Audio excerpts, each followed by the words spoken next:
Bom dia para todos e todas. Eu tentei, enquanto ouvia, então, a tentar fazer, assim, sintetizar alguns pontos e, quem sabe, a gente continuar conversando num outro momento, né, para poder qualificar e valorizar tanta coisa bonita dita aí.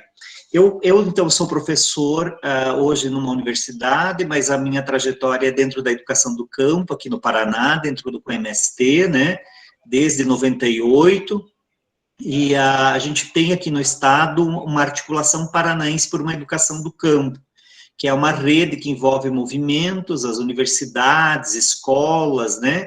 Então, eu vou falar um pouquinho de alguns elementos a partir dessa referência, né? Fazendo alguma aproximação com vocês, né? E dizer, assim, da importância dessa metodologia que vocês têm aí, escola encontra escola, gostei muito, EJA encontra MOVA. Quero copiar essa ideia boa para fazer aqui também algumas coisas assim. Nós trabalhamos com, então, nosso foco é a educação do campo, como eu disse, né? Então, eu começaria dizendo assim, que nós, na verdade, estamos juntos, o campo e a cidade, né? Nessa relação com você, São Paulo, né? Que é uma referência para muitas coisas boas e outras não, também como é o Paraná. São Paulo nos mandou um secretário de Estado de Educação, que a gente estava querendo devolver para vocês, mas agora parece que vai virar ministro, então estamos juntos definitivamente, né? Então, o que eu destaquei, assim, que estamos juntos ou encontrados nessa análise, né? Primeiro, que eu acho que todas as experiências aqui relatadas, né, riquíssimas, e o nosso trabalho aqui, todos queremos uma escola crítica, transformadora e criativa, né? Eu acho que, assim, é o ponto da criatividade, imagino, assim, que salta aos olhos ouvindo vocês falarem, né? Eu quero muito contato depois com o menino do rádio, para tentar fazer, nós estamos tentando fazer um rádio com os indígenas aqui. Então, a criatividade, eu imagino que é próprio já da nossa atuação como professores, como docentes, né? A gente precisa o tempo todo estar criando muito para enfrentar a falta de políticas públicas adequadas para a escola e para a educação, né? Então, nós somos muito criativos, criamos a partir de uma necessidade, né? E esse momento histórico que a gente está vivendo, ele exige mais do que nunca essa criação, adaptação, né? Aí eu quero compactuar com tudo que vocês aí disseram, né? Eu penso também que nós estamos juntos porque queremos transformar a escola por dentro. Acho que a perspectiva do MST também, o MST não esperou transformar o capitalismo em socialismo para daí pensar a escola, né? O MST, desde o início, quis a escola, mesmo da forma que ela estivesse, né? Mesmo com aquele modelo capitalista de escola, porque, afinal, estamos numa sociedade e a escola é dentro dessa sociedade. Então, nós não vamos primeiro transformar a sociedade, né, para depois transformar a escola. Então o que vocês relatam e trazem, elas têm essa marca e tem que sempre ser visto nesse processo, né, para não nos desanimar na luta, né? Queremos transformar a escola e nós vamos transformar a escola por dentro dela, e articulada com a sociedade, e assim por diante, né? Então, eu sempre ouvindo o Luiz Carlos de Freitas e as discussões do MST, a gente sempre vai dizendo isso, né? Quer dizer, estamos no capitalismo, temos uma escola capitalista, e nós almejamos transformar essa sociedade, e a escola e a educação tem um papel importante nesse processo transformador. Não é a escola nem a educação que vai transformar, como o Paulo Freire já nos ensinou, mas ela tem um papel importante, né? Então, o que nós queremos transformar para pensar uma nova forma? Isso agora, pensando aqui, como a gente pensa isso no movimento, né? Então, nós sempre discutimos que para transformar a escola por dentro, precisamos romper com o que a gente aqui brinca chamando da cela de aula, né? Agora estamos na tela de aula aí, como forte experiência, né? Mas a sala de aula, a nota e a avaliação, os tempos e os espaços, né? O conhecimento, o modelo seriado, né? Então, são formas que a escola foi assumindo, olhando para outros elementos da sociedade, e foi se configurando dessa forma, e foram se naturalizando. Então, transformar, quando a gente faz a formação de professores, né, conseguir imaginar uma outra escola, criar uma outra escola, é um trabalho árduo, difícil, né, e que encontra muita resistência também, tanto nossa da educação, como dessa estrutura toda que está aí arrumada, né.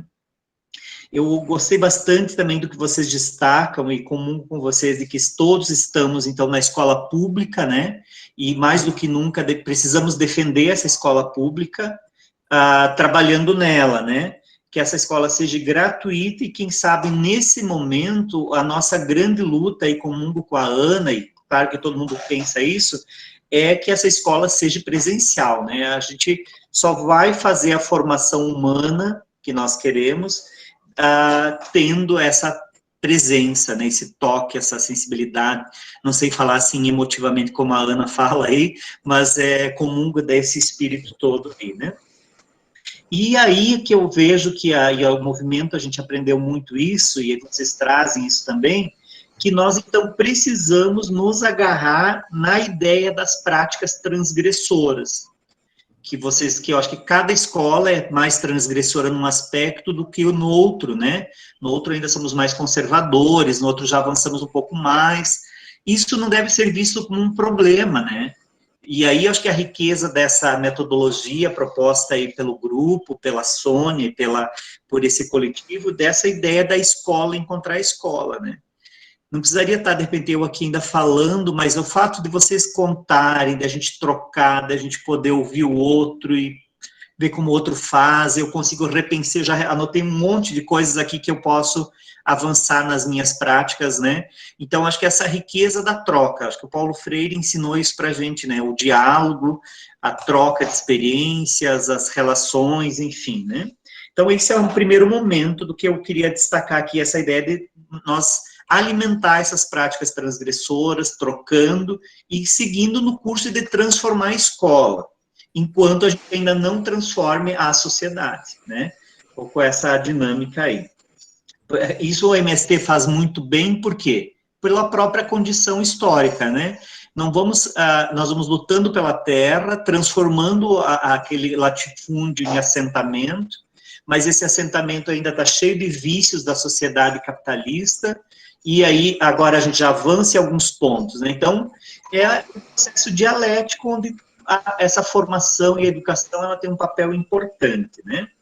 E aí eu queria destacar mais um outro ponto, assim, em função do nosso tempo, dizer assim, então, que essa luta, relacionando a nossa experiência com vocês, né? Penso que é importante a nossa luta pela identidade da escola, né? Aqui, no caso, nós no Paraná, nós sofremos, e São Paulo também não fugiu disso, nós no campo, nós viemos sofrendo um grande ataque, né, ao fechamento das escolas, né, então, nossa luta não é nem só para botar um nome novo nela, né, mas é realmente manter a escola que já existe, né, e lutar para novas escolas nos territórios que não tem escola, né. Então, nós temos isso como uma grande luta aqui no estado do Paraná. Então, a luta pela identidade da escola, que passa pelo nome, que passa por um projeto de escola, acho que vocês destacam isso bem importante, né? E reforçar, ser um espaço presencial de encontro, né? Então, essa, para mim, para nós aqui, isso é uma chave importante, né? Nessa luta pela escola, né? Aí eu queria, dentro disso, ainda dizer assim que para a gente ter essa escola no campo, a gente trabalha a partir da Caldar, que é a ideia de ter a escola no campo e ela ser do campo, né? Então, ela estar no território e ser do território, que eu acho que a fala de vocês todos eu achei muito interessante, não sei se isso é uma marca do grupo ou se isso é uma ideia de São Paulo, mas essa ideia do território, para nós aqui, ela é chave também. Só que vocês têm essa palavra muito forte aí. Eu acho que isso é uma palavra que vocês têm que se agarrar e não larguem dela, né? Porque a escola está no território.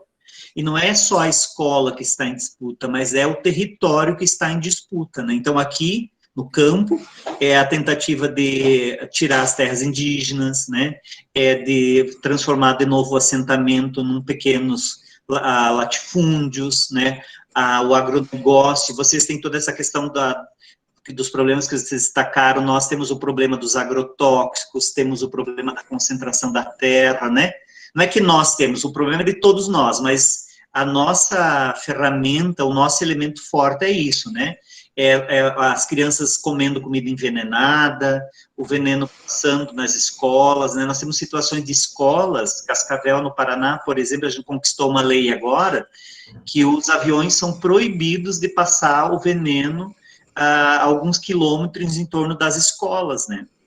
Porque as escolas no meio das fazendas, os alunos são envenenados permanentemente, no plantio, no cultivo e depois na colheita, que passam os secantes e secam as hortas, as escolas, os pomares e a vida das pessoas, né? Então, é um problema grande isso daí, né?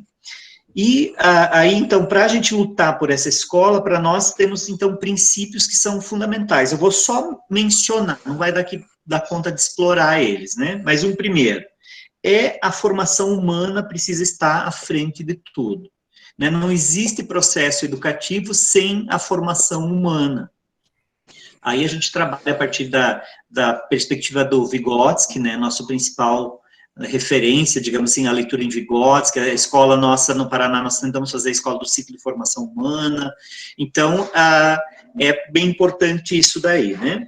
Uma outra questão importante nessa ideia de romper com esse modelo de escola seriada capitalista, é o vínculo com a comunidade. Nós chamamos desse jeito, é o vínculo com a comunidade, que parte da ideia, então, o que metodologicamente nós desenvolvemos que se aproxima com vocês? Nós, a partir da experiência da pedagogia russa, nós trabalhamos com a ideia do inventário da realidade. Vocês aqui aí chamam de pesquisa, né? Então, uma coisa importante para nós aqui é a realização dos inventários da realidade, a formulação dos complexos de estudo e a construção da cartografia social. Então, nós trabalhamos muito forte, eu queria até sugerir isso para vocês, se vocês pudessem ver, não sei como que vocês trabalham, mas a cartografia do território é um painel importante para estar no espaço da escola, né? Uma cartografia feita a partir desses diagnósticos, a partir desse levantamento da realidade, a partir da pesquisa, a gente vai criando todo um mapa, digamos assim, que a gente vai montando esse mapa vivo da escola, da realidade do entorno, e vai tirando dali os temas, os projetos, nós, aí nessa experiência mais próxima, a ideia dos complexos de estudo, né? Então, aí realmente esse território, ele se torna uma fonte de conhecimento, né? Para o movimento isso é bem importante, essa ideia do território, ele é um espaço em disputa, então a gente precisa perceber as contradições do território, né?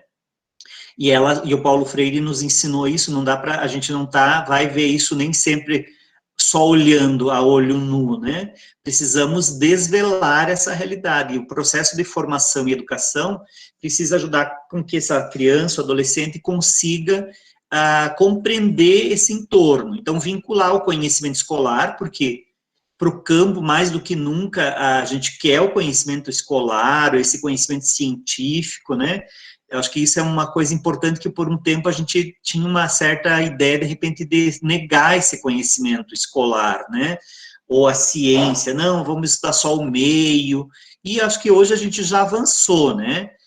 Vocês devem ter, de repente, até avançado mais que isso, mas nós reafirmamos o conhecimento. A criança do campo quer conhecer Shakespeare, a criança do campo quer conhecer o mais evoluído da ciência, porém, todavia, em diálogo com aquilo que é próximo da gente. A realidade, os conflitos, a situação local, né? Então, a gente não nega o conhecimento. Muita gente aí, e muitas vezes até o pessoal do mesmo campo, que é da esquerda, acaba dizendo que a escola do movimento, ela nega o conhecimento. Não. Nós queremos também transformar esse conhecimento. Outras coisas precisam fazer parte do currículo, né? Acho que vocês bem falaram isso. Então, uma coisa importante, e acho que isso você fala, Sônia, é importante, assim, ó, o movimento, ele não elabora o mais prático, uma experiência a partir de uma teoria solta, descolada no mundo. né? Então, por exemplo, assim, agora esse ponto que eu ia destacar, que é a ideia da auto-organização dos estudantes. O movimento põe isso para a escola porque é próprio do movimento se auto-organizar para fazer a luta pela terra, para organizar o assentamento, para viver e para construir a vida. Então, se o povo camponês precisa se organizar para o trabalho, para a luta, como que isso vem para a escola? Então, eu queria te dizer assim, que o movimento ele vai fazendo isso, olhando para aquilo que tem de acúmulo na sociedade. Então, por isso que a gente olhou lá para a experiência russa da auto-organização, da experiência lá com Pistrak, Makarenko, Shugin, mas não olhou para lá para copiar e fazer igual, mas olhou para essas experiências históricas e vinculou aquela luta do movimento social, que também faz uma organização que é própria. E isso vem para a escola. Então, por isso que a auto-organização dos estudantes é muito importante. Não como uma coisa episódica, assim, hoje o estudante organizou e fez isso.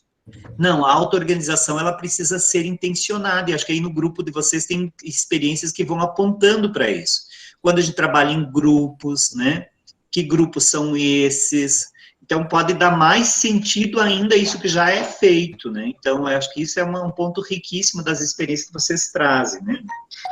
E uma questão, assim, que eu iria daí fechar um pouco com essa ideia é que, então, para fazermos a transformação da escola, ou trazer essa transgressão desde as práticas, né, essa escola precisa estar em movimento, né, e aqui nós usamos o movimento maiúsculo e minúsculo, né, movimento no sentido de estar vinculado ao M do MST maiúsculo, né, a um movimento maior, que inclui a escola, né, e esse movimento que é se movimentar mesmo, para além da sala de aula, visitar esses espaços, conhecer a realidade, interagir com outros grupos, né, os intercâmbios, as trocas de experiência. Então, essa ideia do movimento, ela é fundamental para que a gente, então, construa esse projeto de escola do campo e no campo, né? Então, a experiência, assim, do MST, ela traz inúmeras contribuições para pensar a educação do campo no Brasil, né? Então, a gente destaca esses pontos, nós poderíamos, quem sabe, numa outra conversa, aprofundar em alguns, ou para pôr em diálogo isso com vocês, né? Para não estender minha fala, eu queria também continuar ouvindo vocês. Acho que é isso, paro por aqui hoje, obrigado. Boa tarde a todos. Olha, eu fiquei muito feliz em ouvir, participar dessa atividade de vocês. Também sinto a mesma sensação que o Marcos, né? O que dizer depois de ouvir essas experiências maravilhosas das escolas? É algo que me emociona muito. Já conheci a experiência de algumas, né? Alguns aqui cheguei a conhecer pelo festival que a gente organizou no passado, Festival pela Democracia. Então, a gente teve a oportunidade de conhecer algumas dessas experiências. Então, eu acho que o Marcos sintetizou muitas das coisas que eu pensei em falar, comentar um pouco mais de forma geral também, pela questão do tempo. Acho que não daria tempo de aprofundar em muitas questões, mas eu acho que a gente tem essa possibilidade de depois, em outro momento, quem sabe, continuar essa conversa.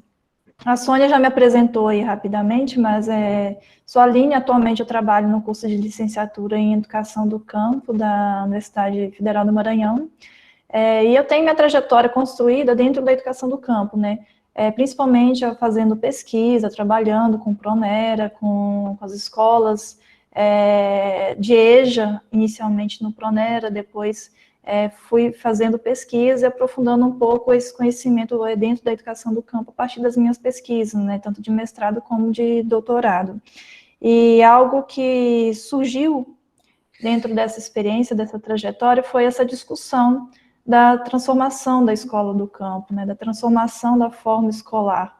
E tenho aprendido também nesse processo, nessas conversas, que algo que a gente destaca muito e o que a gente vê na fala de vocês enquanto escola, enquanto experiências, né? Todos nós aqui estamos no mesmo barco, estamos buscando essa transformação pautada em outro projeto de sociedade, pautada em outro projeto de escola, e não tenhamos medo de dizer, e não temos de dizer que é um projeto de sociedade socialista, né? Para esse proposição que nós estamos buscando e construindo todas essas experiências. E não é fácil construir isso tendo em vista que nós estamos numa luta interna dentro do capitalismo, com a escola que temos, que ela está enraizada nesse modelo de sociedade, e por isso se torna muito difícil, mas ao mesmo tempo muito bonito que a gente faz, né? E o que vocês trazem aqui nos relatos, nas experiências de vocês, é muito bonito. Eu me emocionei vendo a Ana Cecília falando, me alegrei muito em ver o Tiago e a Escola Enzo se apresentando, a Escola Florestan Fernandes, Bitita, com essa história de luta pela resistência, pelo nome, né? Ou seja, querendo trazer a sua identidade para dentro da escola e explícita no seu nome, né? E é isso que a gente, na educação do campo, tem feito essa conversa. Então, concordo com o Marcos, nós estamos juntos, né? Escola do campo e escola das cidades, que tem feito aí esse movimento de transformação. E aí eu também tinha tentado fazer aqui algumas sínteses, né? O Marcos, ele já apresentou um pouco na fala dele, mas o que eu pontuei foi exatamente dentro dessas categorias centrais, que são fundamentais para a gente pensar aí o projeto de transformação, né? Que no primeiro deles a gente tem que deixar claro, né? Qual a escola e qual a sociedade que nós queremos transformar. Então, a partir do momento que nós fazemos essa opção, né, por uma sociedade socialista, portanto, por uma escola que ela vai, por dentro, tentar a sua transformação para também, né, futuramente, projetar essa transformação da escola, mas também o projeto de sociedade é algo que num primeiro momento, é o que a gente tenta deixar explícito, né, e o que eu venho acompanhando também nas minhas pesquisas, né, eu pesquisei professoras que são egressas da licenciatura em Educação do Campo, algumas militantes, né, e pude ver de perto o trabalho do MST, o trabalho das escolas famílias agrícolas, né, e daquelas escolas que não estão diretamente ligadas ao movimento social, mas que têm construído aí um projeto de transformação, né, cada uma num estágio diferente, com iniciativas que horas são parecidas, horas se diferenciam, mas estão caminhando nesse projeto. Então, é o que eu vejo um pouco diante também da fala de vocês. Então, enfim, dentro desse projeto de sociedade e de escola, essa questão do trabalho coletivo, da auto-organização, que o Marcos falou e que eu vi na fala de vocês, a partir do relato das experiências, é algo que é fundamental, porque a gente transforma fazendo junto, e essa outra forma que a gente busca, tanto nas escolas do campo, como eu vejo também nas experiências, ela só é possível se a gente aprender a trabalhar juntos, né? Até porque esse modelo em que nós estamos, ele já se mostra defasado, ele já mostra todas as suas contradições, a quais a gente critica, né? E sabe qual outros caminhos que a gente gostaria de fazer. Então, são elementos fundamentais, que esses referenciais que o Marcos apresentou é aqueles que eu tenho visto, observado, e a gente trabalha isso no movimento da educação do campo, pautando aí o nosso trabalho.